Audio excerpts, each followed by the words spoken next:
Shreyas kitchen में healthy tasty संतुला बनी आम फास्ट भेजिटेबल सब काटी रखी देचु तापर एपटे आम मक्का कैप्सिकम टमाटो पियाज आउ एटा होची रसुन अदा पेस्ट एटा धनिया पत्र रसुन पेस्ट देन चलନ୍ତୁ बनेଇବା अल्प तेल पकेଇବା देन सब भेजिटेबल जो कटा ही रखा है आगु ताको पकेकी भाजिबा जस्ट स्लाइस तेल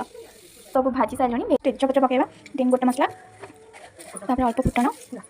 तापर आम छेचा पियाज पकेଇବା पियाज को छेची रखिथिलु गोटे तापर आम कटा टिक पियाज पकेଇବା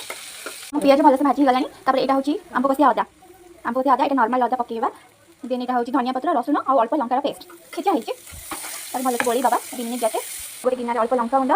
देन जीरा गुंड अल्प आउ चिकेन मसला देन अल्प सब क्वांटिटी हिसाब से और हूँ धनिया पाउडर देन एवरेस्ट गरम मसला सब मिक्स करदेगा गोटे गिनार अल्प पानी देती मिक्स करदेगा